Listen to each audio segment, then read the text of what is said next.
जय हिंद साथियों, मैं नंद किशोर कुशवाहा, पूर्व सैनिक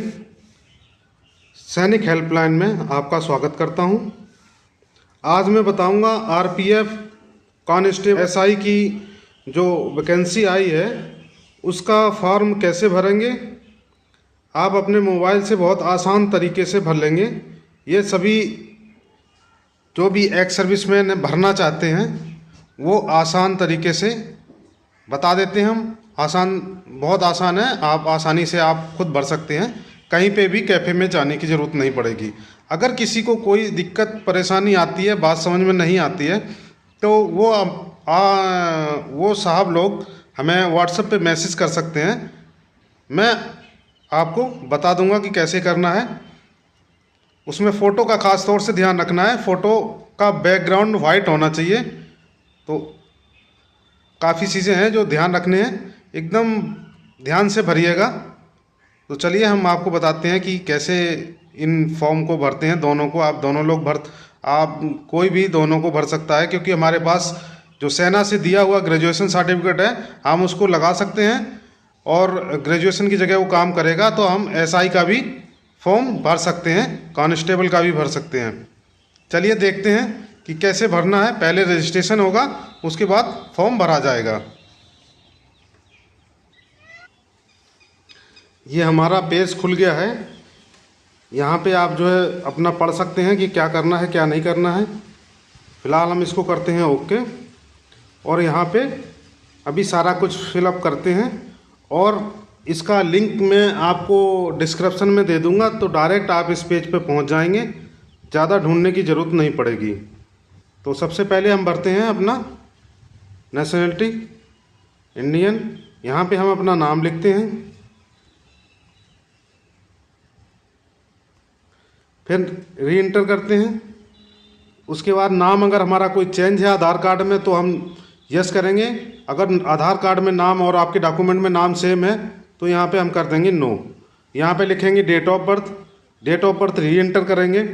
फिर जेंडर सेलेक्ट करेंगे, जेंडर को भी री एंटर करेंगे। उसके बाद फादर नेम लिखेंगे, फादर नेम दोबारा लिखेंगे, फिर मदर नेम लिखेंगे, फिर मदर नेम दोबारा लिखेंगे। यहाँ पे आपको अपना आधार कार्ड डाल के वेरीफाई करना है और उसके बाद तभी आगे बढ़ना है। फिर यहाँ पे एक अपना ईमेल आईडी डालना है। ईमेल आईडी डालने के बाद आपने ओटीपी लेना है ईमेल आईडी पे। ईमेल आईडी आपका वेरीफाई हो जाएगा। यहाँ पे ओटीपी डाल के फिर अपना मोबाइल नंबर डालना है। मोबाइल नंबर डालने के बाद मोबाइल नंबर से ओटीपी लेना है। उसके बाद आपने एक अपना स्ट्रॉन्ग पासवर्ड बना लेना है। स्ट्रॉन्ग पासवर्ड बनाने के बाद आप कैप्चा डाल के क्रिएट एन अकाउंट हो जाए। तो चलिए फटाफट हम देखते हैं कि कैसे होता है और कैसे आईडी पासवर्ड मिलता है। तो आप लोग अपना भर लीजिए। अब मैं आपको आगे का प्रोसेस बताता हूँ। आधार आपका इस तरह वेरीफाई हो जाएगा, तो आप अपना आधार कार्ड वेरीफाई कर लीजिए, तभी आगे बढ़िए, नहीं तो आपका होगा नहीं। तो आप यहाँ पे अपना मेल डालेंगे, यहाँ मोबाइल नंबर डालेंगे, दोनों पे ओटीपी आएगी। ओटीपी आने के बाद फिर आप आगे बढ़ें, आपको यूज़र आईडी पासवर्ड मिल जाएगा। तो हम फटाफट डाल लेते हैं, फिर आगे दिखाते हैं आपको। इस टाइप का आपको एक पॉपअप आ जाएगा। आपको दोबारा चेक करने का मौका दिया जा रहा है। अगर आपका कहीं कोई चीज़ गलत है तो उसको दोबारा एडिट का ऑप्शन दिया गया है, एडिट कर लीजिए। अगर नहीं कुछ गलत है तो आप क्रिएट एन अकाउंट पे क्लिक करेंगे। अब आपका यूज़र क्रिएटर सक्सेसफुल हो गया है। अब आप यहाँ पे अपना लॉगिन आईडी और पासवर्ड डाल के कर सकते हैं। चाहे तो आप मोबाइल नंबर डाल के पासवर्ड डाल के जो आपने पासवर्ड डाला था उसको लॉगिन कर सकते हैं, या अपना ईमेल आईडी डाल के भी आप लॉगिन कर सकते हैं। तो चलिए लॉगिन कर लेते हैं फटाफट। ये देखिए लॉगिन हो गया है, हमारा लॉगिन हो गया। इसमें टाइम भी चलता है। ये आपका इतने टाइम में आपको आधा घंटा में पूरा फॉर्म भरना ही भरना है, नहीं तो आपका ऑटोमेटिक क्लोज हो जाएगा। तो आप यहाँ पे ऑनलाइन एप्लीकेशन पे करेंगे क्लिक। ये देखिए आपको दोनों जगह मिल गया है। आप किसी में भी भर सकते हैं या दोनों में भरना है तो दोनों में भरेंगे। दोनों की फ़ीस अलग अलग कटेगी। तो आप लोग चाहें तो दोनों में भर सकते हैं। अगर आपके पास ग्रेजुएशन सर्टिफिकेट है तो आप एसआई का भी भर सकते हैं। जो भूतपूर्व सैनिक हैं उनको ग्रेजुएशन का सर्टिफिकेट फौज की तरफ से, सेना की तरफ से दिया जाता है, तो आप एसआई का भी भर सकते हैं। तो चलिए हम एक भर के बता देते हैं।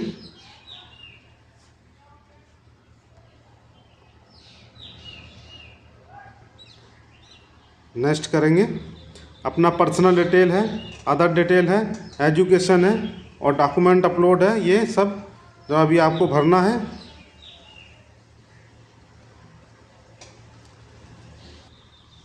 ये देखिए कुछ डिटेल तो आपकी भरी हुई, जो आपने रजिस्ट्रेशन करते समय लिखा था वो तो भरा हुआ है। अभी यहाँ से नेक्स्ट हम भरेंगे। मेरिट है, रीजनल आपका कौन सा है, आप जो भी हैं वो भर सकते हैं, हिंदू हैं या और कोई हैं। इसमें आपको कौन सा है जो आप भर सकते हैं। मैं भरूँगा हिंदी। इसमें भी हिंदी भरूँगा।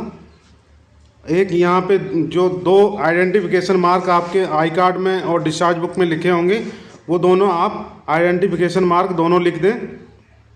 हमको कुछ ढूंढने की ज़रूरत नहीं पड़ेगी, सब आपके डिस्चार्ज बुक और आई कार्ड में लिखा होता है। यहाँ पे आप लिख दें किस कैटेगरी से हैं आप।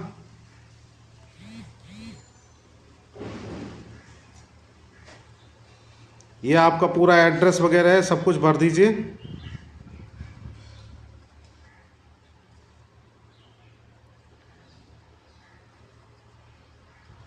जो भी आपका एड्रेस है वो आप एड्रेस भर दीजिए। परमानेंट एड्रेस और प्रेजेंट एड्रेस दोनों सेम है तो यहाँ पे सेम कर देंगे तो सेम ही हो जाएगा। तो इसलिए आप जो है जैसा भी है, सेम है या नहीं सेम है, तो आप वैसा भरिएगा। अभी हम करेंगे नेक्स्ट। कुछ डाटा हमने नहीं भरा है, चेक कर लेते हैं क्या। आइडेंटिफिकेशन मार्क नहीं भरा था तो ये भर लेना है।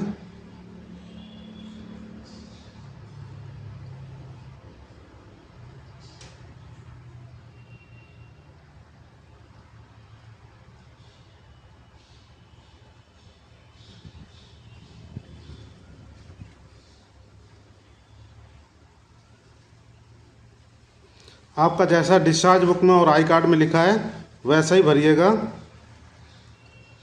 हम तो ऐसे ही भर दे रहे हैं आपका।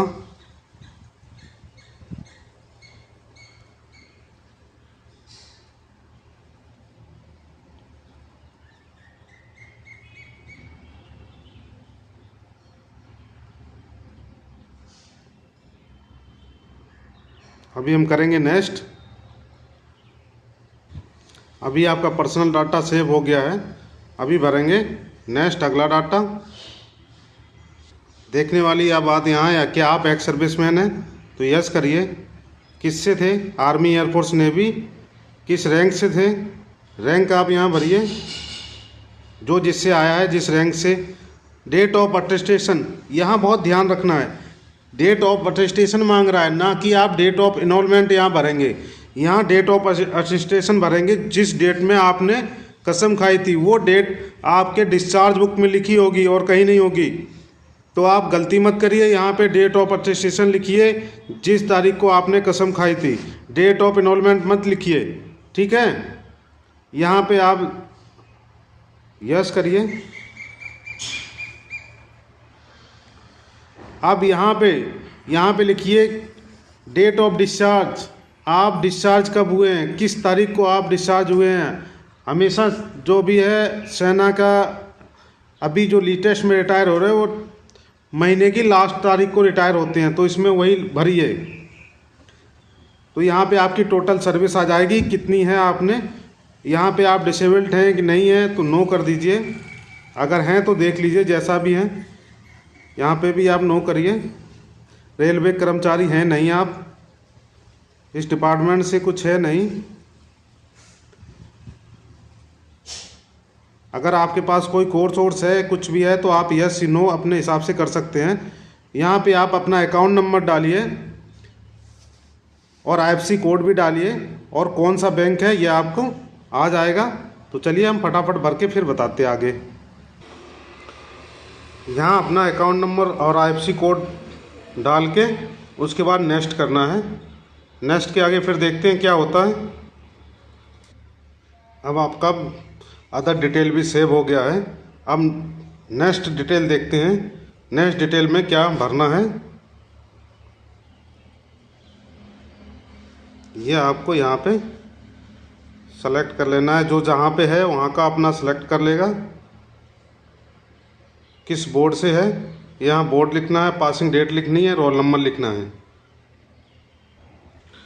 और इसके बाद क्वालिफ़िकेशन का जो आपने हाई स्कूल का मार्कशीट अपलोड कर दिया है, उसके बाद ऐड डॉक्यूमेंट में और आएगा, आप अपना ग्रेजुएशन वाला भी ऐड कर देंगे और उसका भी डेट सब कुछ डाल के नेक्स्ट कर देंगे, तो वो भी डाटा सेव हो जाएगा। हाई स्कूल का और ग्रेजुएशन का और इंटरमीडिएट का आप अपना डॉक्यूमेंट तीनों ऐड करिएगा। तीनों ऐड करने के बाद उसके बाद अपलोड प्रोफाइल डॉक्यूमेंट, और उसके बाद आप फिर दोबारा रीचेक करें प्रीवियस एंड सबमिट पे। तो आप जो है दोबारा चेक करने के बाद आप अपना सबमिट कर देंगे। सबमिट करने के बाद आप अपनी फ़ीस काट देंगे, तो आपका एप्लीकेशन चला जाएगा। और अगर आपको कोई भी दिक्कत आती है तो हेल्प डेस्क एक नंबर है, 2 नंबर दिए हुए हैं स्क्रीन पे, जो आपकी फर्स्ट साइट जब खुलेगी तो वहाँ पे आपको हम दिखा देते हैं कि 2 नंबर दिए हैं। कोई भी आपको जानकारी चाहिए तो वहाँ से ले सकते हैं। ये जो 2 नंबर दिए हुए हैं ये आपकी हेल्प के लिए दिए गए हैं, तो आप इन दोनों नंबरों को आप नोट कर लेना। कोई भी दिक्कत आती है तो इन नंबरों पे आप बात कर सकते हैं। जो भी जानकारी चाहिए आपको यहाँ से जानकारी मिल जाएगी। तो आप लोग अपना आरपीएफ का फॉर्म इस प्रकार भर सकते हैं। तो आज के लिए इतना ही, फिर मिलेंगे नई वीडियो के साथ। जय हिंद, जय भारत।